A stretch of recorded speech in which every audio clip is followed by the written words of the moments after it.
Hey everyone, welcome. In this video, we are going to talk about a register transfer language.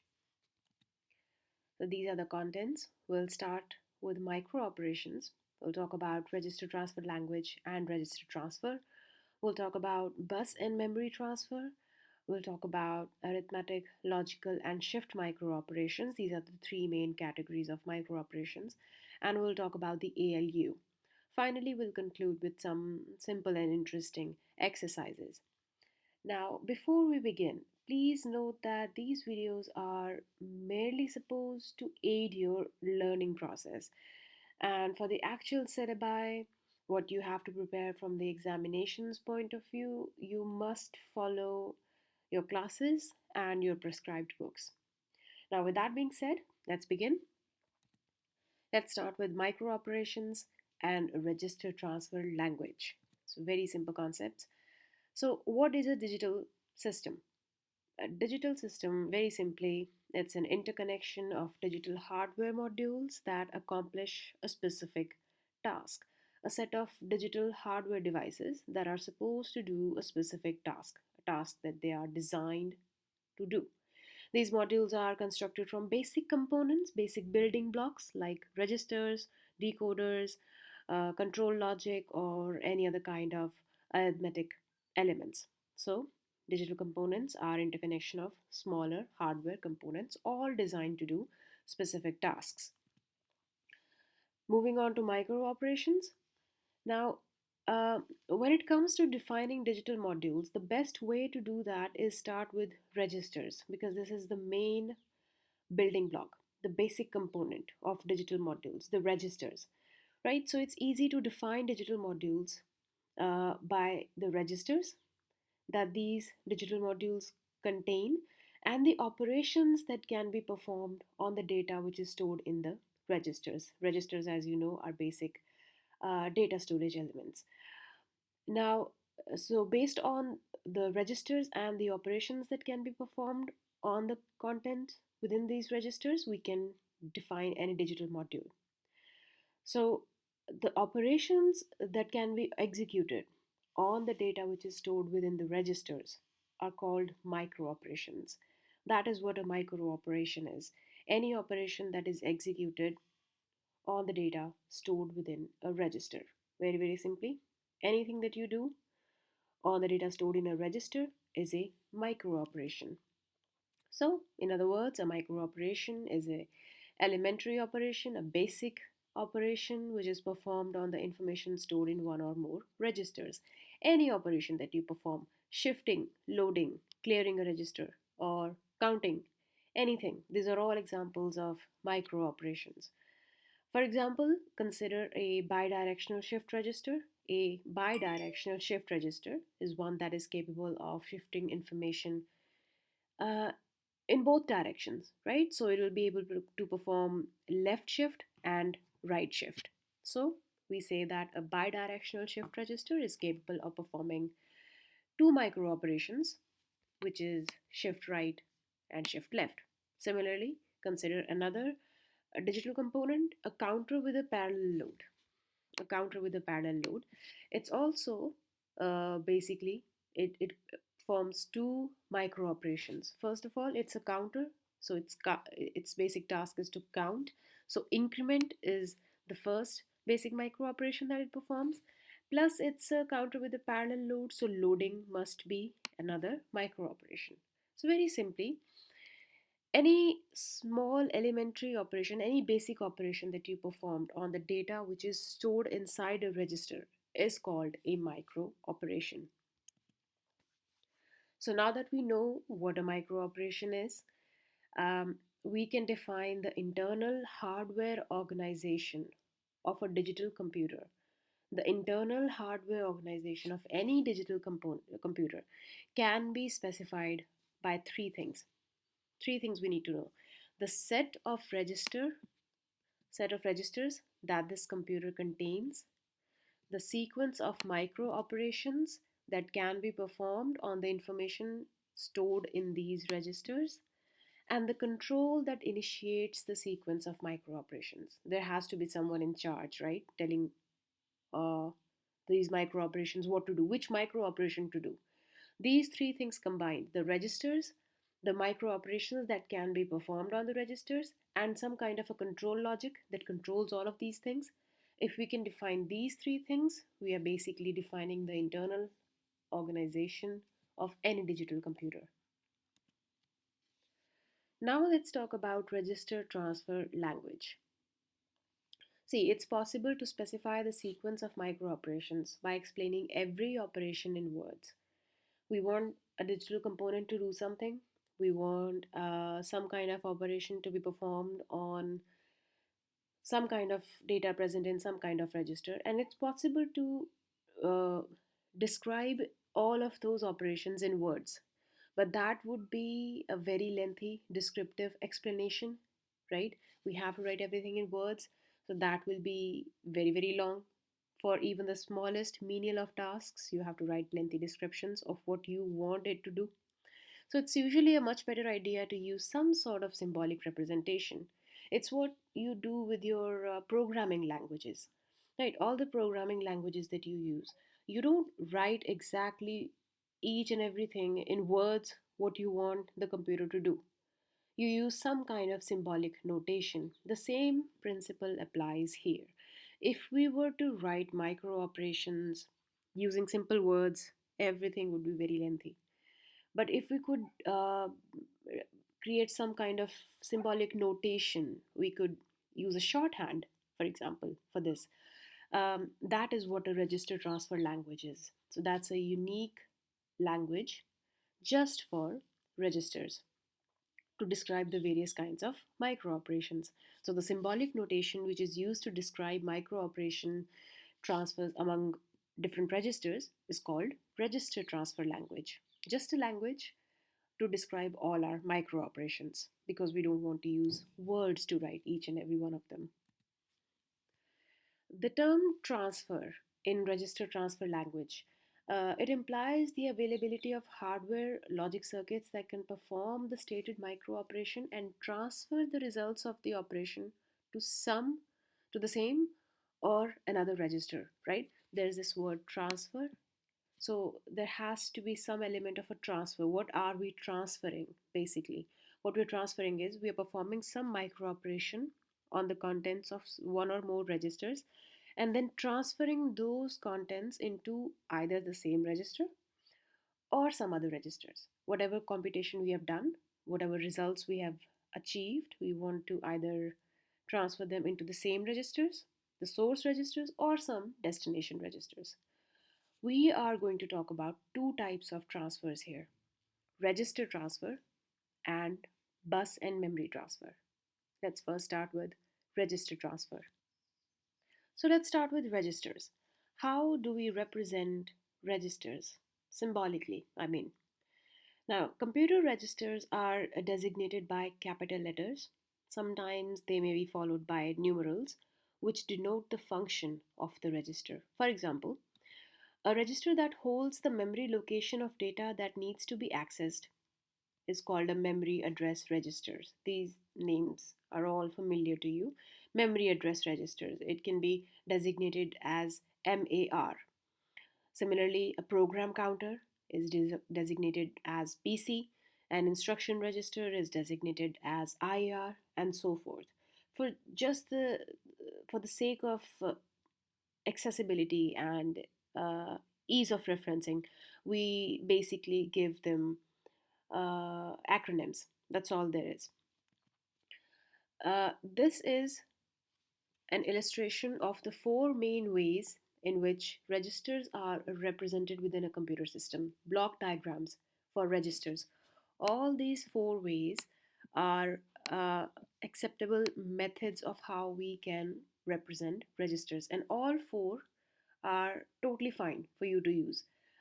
They all give different amounts of information, but they're all acceptable. The simplest way to represent a register is like this: a simple strip with the name of the register inside it. This becomes a register, right? So suppose you have 10 registers inside a computer system, you can denote them as R1, R2, R3, R4, so on up to R10, right?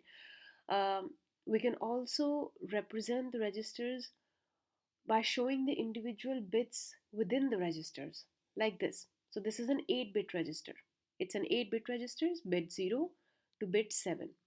This way you're showing not just the register but also the size of the register. In this case, it was not possible to know the size unless you're assuming an 8-bit register. But this way, the size is also clear to you. Then another way, third way of representing a register is by numbering the bits. So not showing the individual bits this time, but numbering the bits. So this is a 16-bit register. It starts with bit 0 and it goes up to bit 16.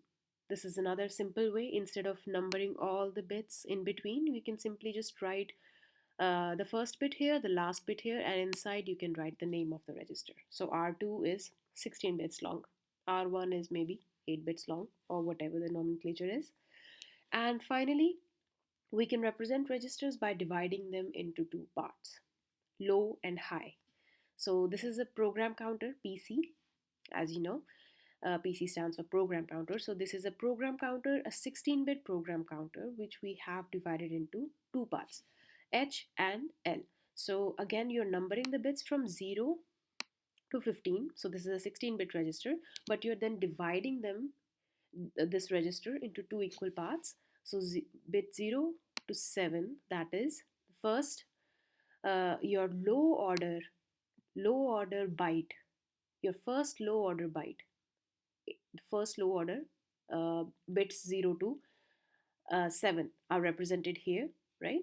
Bits 0 to 7, and your high order byte 8 to 15. These bits 8 to 15 are represented in the high order byte. So you can divide your register into low order and high order. So these are just merely ways of representing the register. The most common method is C, because this gives you the name of the register and it also gives you the size of the register, because the size is important. In case of A, the size is missing unless it's explicitly stated somewhere that we are assuming 8-bit registers, then A is also fine. This methodology is also fine, but otherwise this block diagram gives us a better idea of what the register is and what the size of the register is. Moving on, let's talk about register transfer now. See, information transfer from one register to another is designated in symbolic form by means of a replacement operator. Whenever we want to represent the moving of some information from one register to another register, we need a replacement operator, which is a very simple thing. This is it, the simple arrow. It represents the transfer of the contents of register R1 into R2. In other words, we can say that the contents of R2 are being replaced by whatever the contents of R1 are. Because you see, registers are never empty. At worst, they will have some garbage value left over from some previous calculation. So all registers at all times, they have some value. Either this value is something you need or it's a garbage value, whatever it may be, but they're never empty. So replacement, basically R2 going into R1 is the same as the contents of R2. Whatever R2 previously had is being replaced with whatever fresh contents R1 has. Very simple. This is what register transfer is. Normally what we want is to transfer this transfer, we want it to occur only under a certain condition. Only if a control condition is satisfied, predetermined control condition, only then we want this transfer to happen. So this can be done using if then statement, very simple. If something happens, then transfer the contents, right? So if p equals 1, then move the contents of r1 into r2. P is what controls this transfer. This transfer is not just happening on its own, it's being controlled by a signal. P is that signal, right? Sometimes It is convenient to separate the control variables from the register transfer operation. So in this case, you see P is the control variable, R1 and R2 are the registers. These are the registers. This is the control variable. So because this controls the whole transfer, right? So sometimes it's convenient to separate the control variables from the register transfer operation by specifying a simple control function. A control function is basically just a Boolean variable that is either equal to 0 or 1. Something like this. Very simple, right? P is the control variable, and this is this P colon and then the register transfer statement. This is your control function. This is what a control function is, right? This symbolizes the requirement the transfer of the contents of R1 into R2 will only be executed when P is equal to 1. So this is like your if then statement, but you have reduced the size of this. First you were writing if P is equal to 1, then move the contents of R1 into R2. Now all you're doing is P colon R2 arrow R1. Very simple, very neat. R1 will be moved into R2, sorry, the contents of R1 will be moved into R2 only if this control variable P is equal to 1. This is what this control function represents. Now let's look at a block diagram of a typical register transfer operation, a typical register transfer operation. Now, what are the main components in this diagram that you can see? You can see one register, another register. This is a control circuit because remember, transfer happens under the control of something. So you need a control variable, which is your P. We have load, we have clock, very important component, and we have the number of bits to be transferred. So what's happening in this? When the control variable, which is P in this case, doesn't necessarily have to be P, it's just a terminology. It can be represented using any letter. It's all fine. It just has to be a capital letter. So P, when the control variable P is equal to 1, n bits of data, n bits of data are transferred from R1 to R2, right? What this load means is P is making it possible to load n bits of data from R1 to R2. Whenever data is moved into a register, it's called loading, right? So this load is possible only when P allows it. So when P is equal to 1, n bits of data are transferred from R1 to R2 under the direction of a clock. So I mentioned clock, it's a very important component. It's a very important component because nothing moves in or out of a register without a clock, right?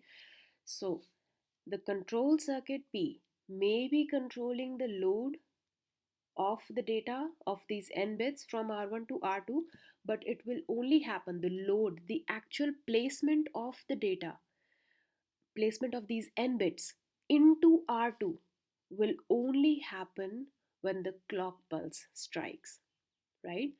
So clock, very important, and it clock, you always have to associate a clock with the register which is receiving the data, right? There doesn't have to be a clock in the register that is giving the data. It only has to be associated with the register that is receiving the data. And the receiving register will only receive the data when the clock strikes, right? So both of these factors are affecting this register at the same time. The clock and P are both affecting register R2 at the same time, and only then transfer is being made possible. So this is a very simple diagrammatical way of representing how register transfer happens in a very simple transfer. N bits are being transferred from R1 to R2 very, very simply. The important things to remember are the clock and the control circuit. Nothing happens without the clock and the control circuit. All right. So by now you must be familiar with all the basic symbols of the register transfer notation. Um, so first we have the registers. How do we denote the registers? They have they are represented by letters, and sometimes they have numerals with them like R2, R3, R4, R12, right? Memory address register or PC or IR. So this is how we represent registers. We can also denote part of a register. Because denote, if we don't want to denote the entire register, if we say R2, we're talking about the entire R2.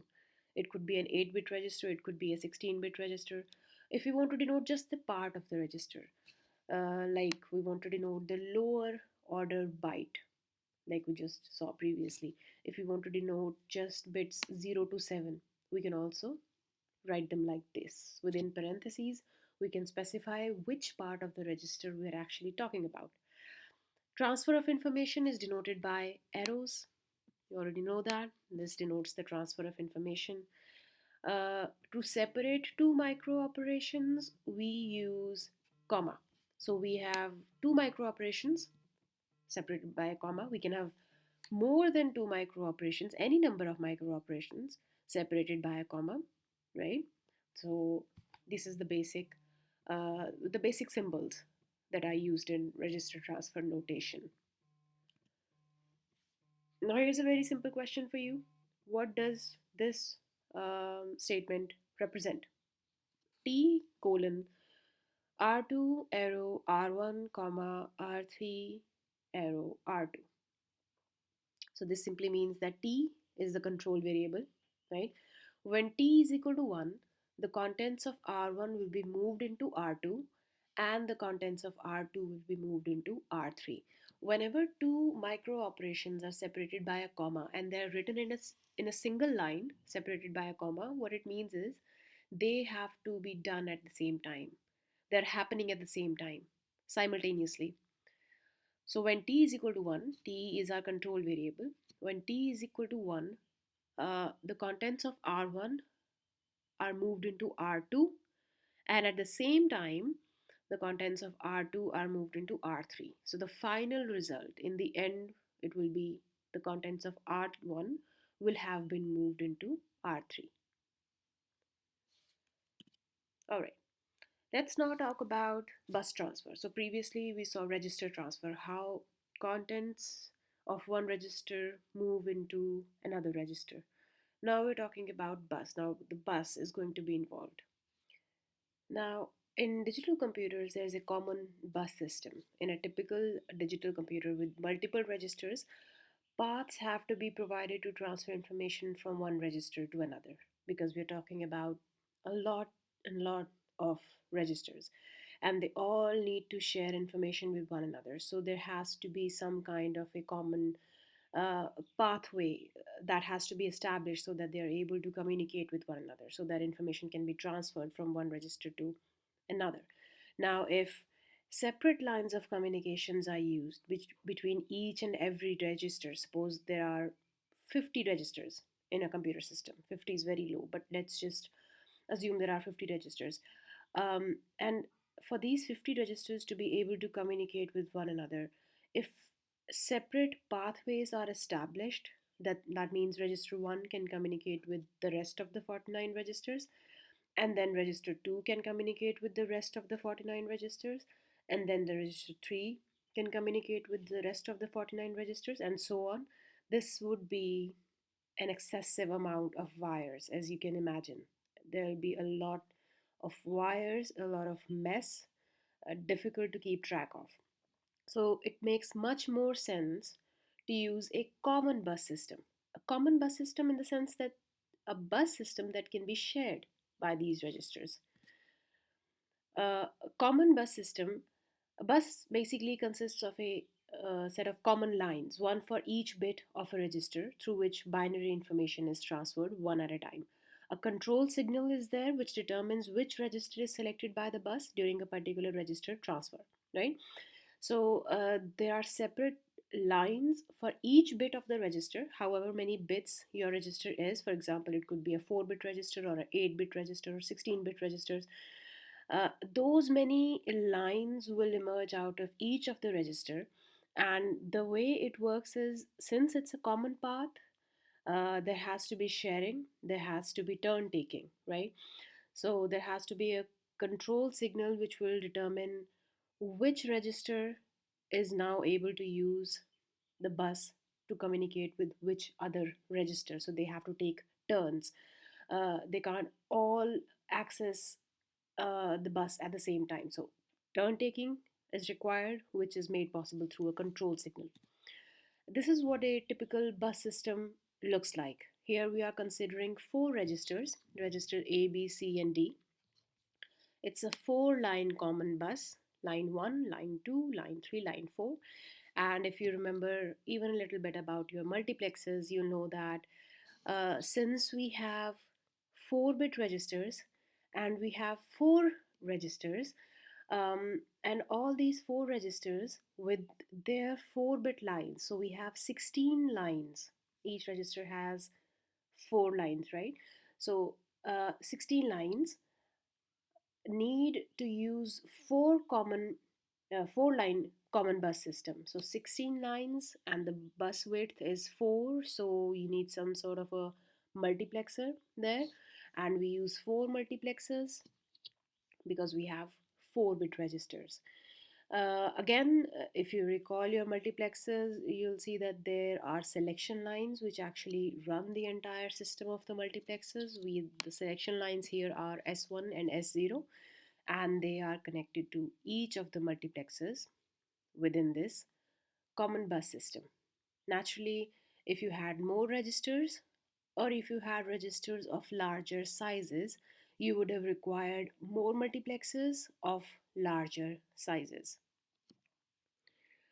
We are using four multiplexers here because we have four registers, and these are 4 by 1 multiplexers because each of the registers is 4 bits long.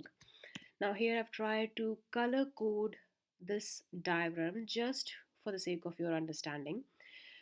What happens in this case, you can see I've color coded them so that register A is red, register B is blue, register C is green, and register D is black. So what happens is each of these multiplexers is receiving one of the lines, one of the output lines of all of the registers. So we have four registers, and you can see here multiplexer 3, it receives one input from register A, one input from register B, one input from register C, and one input from register D. And the same goes for all the other multiplexers. Multiplexer 2, multiplexer 1, multiplexer 0, they will all receive one input each from all of the four registers.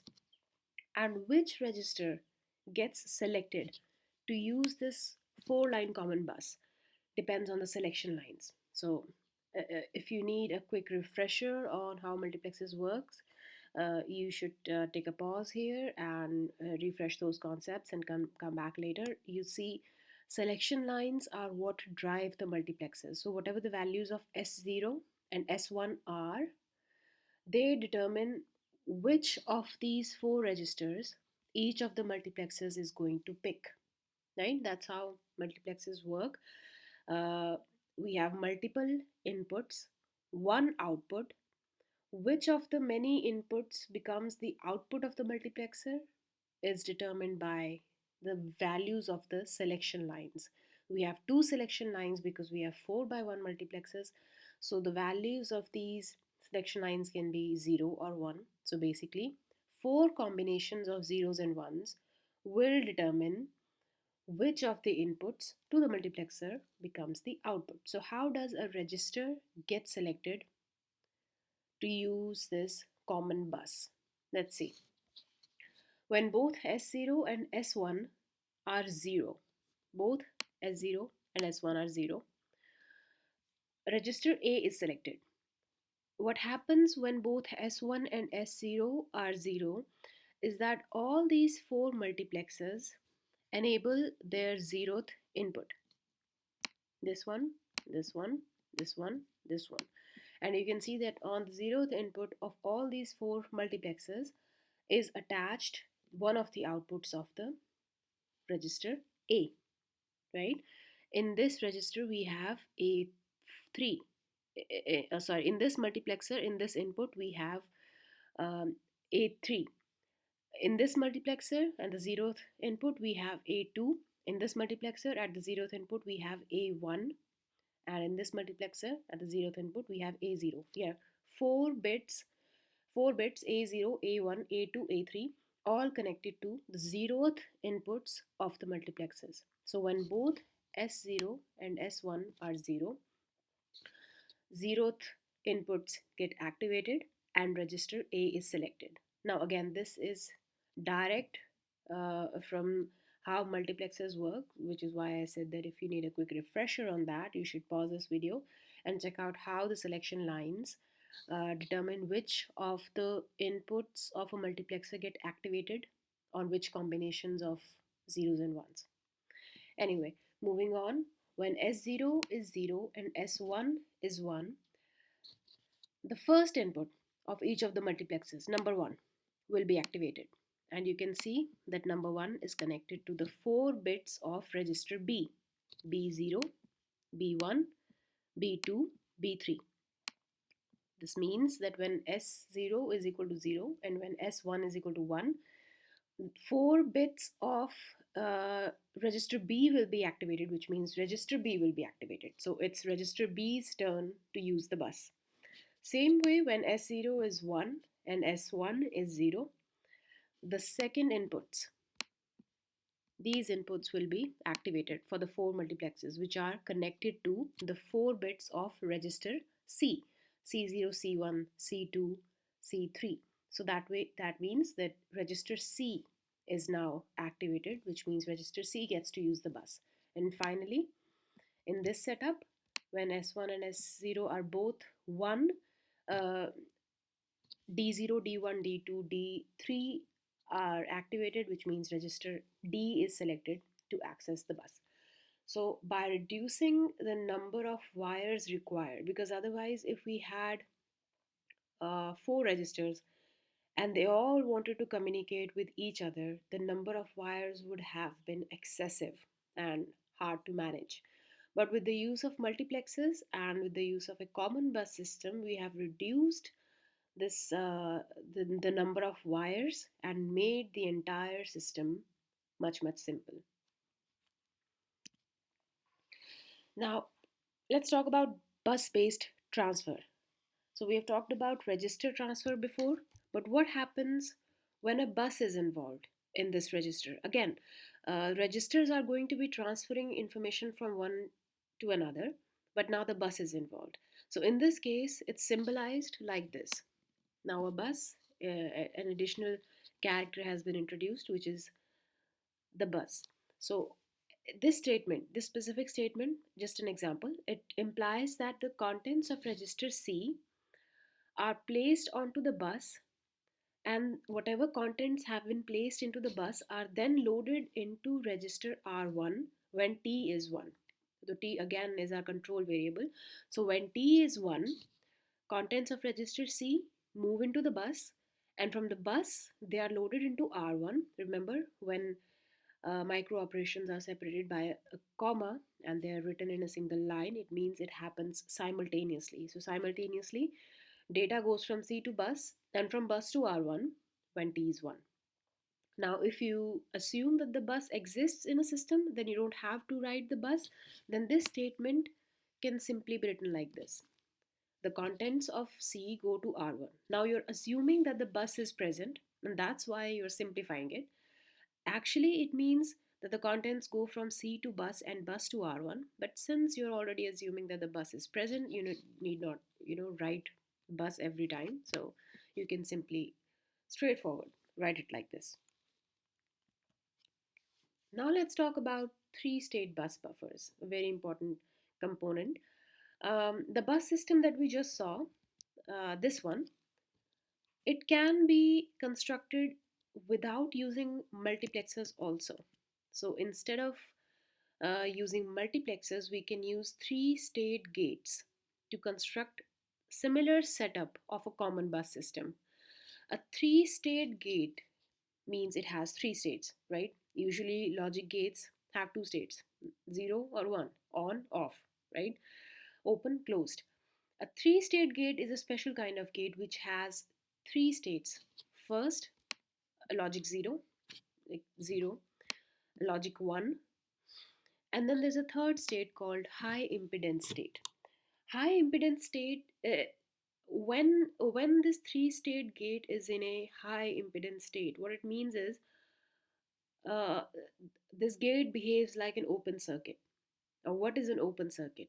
Open circuit, in general terms, when we say open circuit, we mean no electricity is flowing through it, nothing is happening. So output is disconnected, right? It doesn't mean anything. So it doesn't do anything. It's an open circuit. It has no logical significance. So these are the three states of a three state gate, and symbolically, this is how we represent it, right? This reminds you of another gate, I hope. And then there's this control input. So the rest of this looks like a regular gate. It's your responsibility to determine which one. And then there's an additional input, control input, which makes it a three state buffer instead of your normal regular gate. Unlike regular buffer gate, a three state buffer has an additional control input C. The C will determine the output state of the buffer, this C. When C is 1, the output is enabled and the gate behaves like a conventional buffer. It does whatever it's supposed to do when C is equal to 1, right? But when C is equal to 0, the output is disabled and the gate goes into a high impedance state. So when C is equal to 1, depending on what the input is, A, it will either give 0 or 1, just like a regular conventional gate. But when C is equal to 0, then it goes into the high impedance state. It now behaves like an open circuit. So the output is disconnected. Nothing happens. A then has no say in whatever the value of this three state buffer is, because there is no output to the three state buffer when C is equal to 0. So it's like switching off something. So you've switched off your buffer and it doesn't work anymore when C is equal to 0. And this is how you build a bus line with a three state buffer instead of a multiplexer. So this is the similar setup like we saw previously. In this case, what we have shown is just four lines of the four registers A0, B0, C0, D0. See? A0, B0, C0, D0.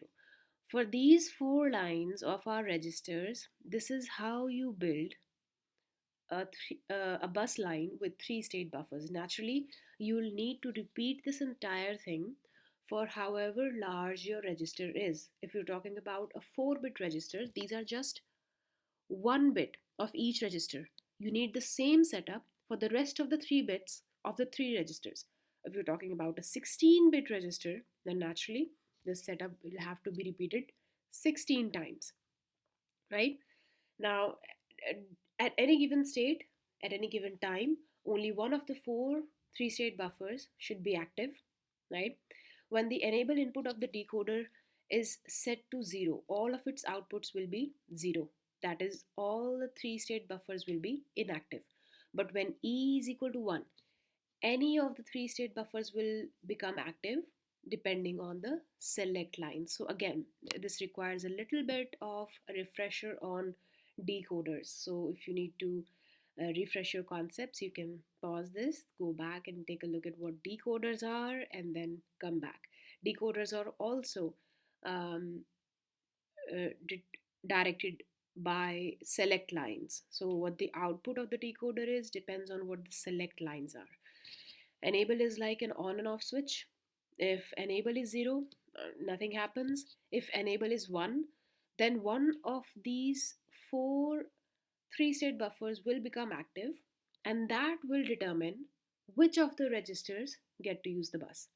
Just like we saw in the previous case, where multiplexes get activated and that decided which of the registers got to use the bus. In this case, it will happen through these select lines. There are no more multiplexes in this case. So this is how you design a bus line with three state buffers. Now let's move on to memory transfer. So we have seen register transfer, we have seen bus transfer. Now it's time to talk about memory transfer. So now you know the two basic operations that you can have with the computer memory are read and write. You can either read something from the memory, right? Transfer information from a memory word to the outside environment. That's a technical way of uh, saying a read operation.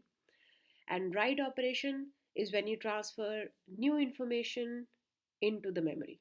So taking some information out of the memory is reading, putting some new information into the memory, storing some new information into the memory is called writing. These are the two main operations that happen with memory. Now, uh, let's talk about the symbolic representation of a read operation and a write operation, because we have been talking about symbolic representations. In register transfer language, there is a symbolic representation for everything. So, how do you symbolically represent in register transfer language a read operation, right? So, consider a memory unit that receives the address from a register called the address register, and the data to be transferred into another register called the data register. So the address register will hold the address of the memory where the data needs to be, uh, where the data is, and the data actually itself is present in the data register. The read operation can be written like this, right? Read, data register, and AR. This is important. This represents memory location. So whenever an M is present, a capital M is present in a register transfer statement, it means that we are talking about the memory contents of the location which is present within these square brackets. So in this case, what we mean is we have to read, that much is clear. But what do we have to read? We have to read the contents which are stored in the memory location whose address is given in the address register, and we have to fetch those contents and move them to the data register. So, address register holds an address of some data value. What we need to do is fetch that data value and put it in DR. And to do that, we write this statement. One more time, what this means is there's an address register. It holds the address of the memory location. Uh, uh, it holds the address of the data value that we need to access. And after accessing it, it has to be fetched into the data register. So AR and DR are clear. What MAR means is we have to read, we have to read the memory location whose address is given in the AR register and put that, whatever we fetch, whatever value we fetch, is to be put into the data register. This causes the transfer of information from the memory word M selected by the address register AR into DR. This is what read operation looks like symbolically in the register transfer language. How the write operation works is also quite similar, and it's also very simple. A write operation transfer the contents of a register, suppose any register R1 for example. So there's some value in R1, and we need to add that, store that value into the memory, right? And the address of where to store that contents of R1 are stored in address register. So now in this case, we don't have data register. Data registers are used when we are reading, because we are reading something from the memory. So that something has to go somewhere. Where will you put it? You'll put it in the data register. But in case of writing, you already have a register. It has something, and that something needs to be written into the memory, needs to be stored into the memory. All we need for this is the address of where to store it. So we just need the address register. Symbolically, we write it like this. Write. So this gives us an idea that this is a write operation. We are going to write, or we are going to transfer whatever information is present in R1 into the address, into the memory location whose address is given in the address register. So we are going to write the contents of register R1 into the memory location whose address is given in the address register. So this is how we symbolically represent the write operation in a register transfer language. Now let's talk about the various kinds of micro operations. These are the four main kinds of micro operations: register transfer micro operations, arithmetic micro operations, logic micro operations, and shift micro operations. So, register transfer micro operations we have already done. What we're going to look at is arithmetic, logic, and shift micro operations. These are all the arithmetic micro operations, and as you can probably see, uh, they're very simple and straightforward, right? Addition, subtraction, complement, two's complement, which is basically one's complement plus one. Then there is a more complex kind of micro operation, but really not that complex, because what we're doing here is we are adding the two's complement of R2, the two's complement of R2 into R1 and moving the contents into R3. This is increment, this is decrement, and we can have so many other combinations of these basic arithmetic micro operations, right? As the name suggests, all the mathematical operations that you do have can be represented using these simple symbols. Here's a very important digital component, a circuit, you can call it, a 4-bit binary adder. Very important and yet very simple. So what's happening in this? It's a 4-bit binary adder. That means it's supposed to add 4 bits of two numbers. So we can say that we have two registers R1 and R2, and one register stores the number A, which has 4 bits, A0, A1, A2, A3. And then we have another register R2, it contains the number B, which has 4 bits, B0, B1, B2, B3. And this is what a 4-bit binary adder looks like. These are all, FA stands for full adders.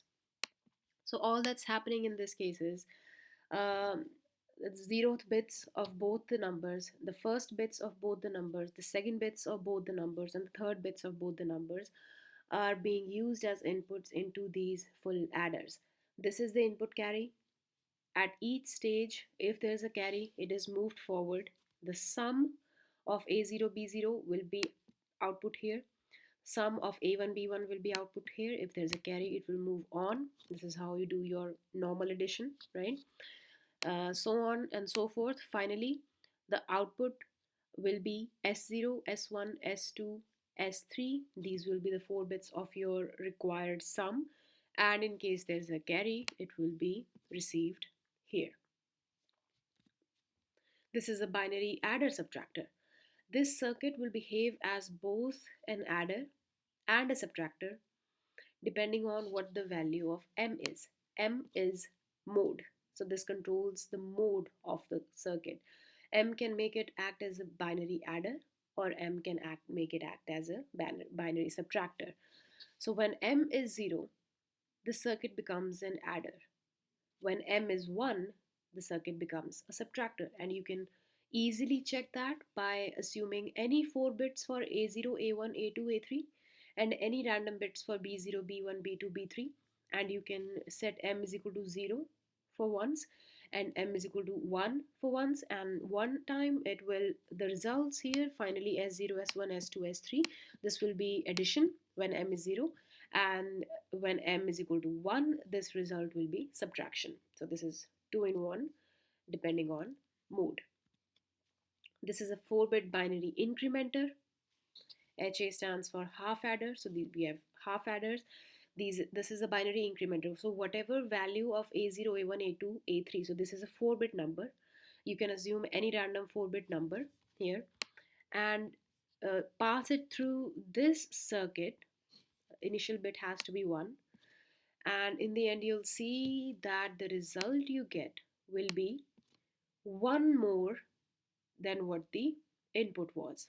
So the output will be one more than what the output was. So this is the simple binary incrementer. You can, this is just a 4-bit binary incrementer. You can design as large incrementers as you want, 8 bits, 16 bits, 32 bits, whatever you wish.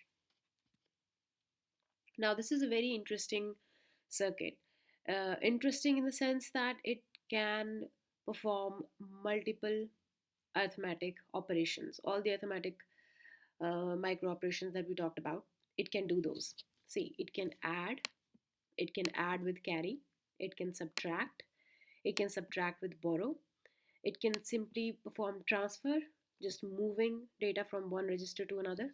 It can increment, it can decrement, and this we have already seen, it can transfer. This entire circuit with its multiplexers, with its gates, and with its full adders, it can perform all of these operations just depending on these three lines. Two select lines, S1 and S0, and the Cin. These three lines, these three control lines will make this circuit perform any arithmetic micro operation that you want. That's why it's a very interesting circuit.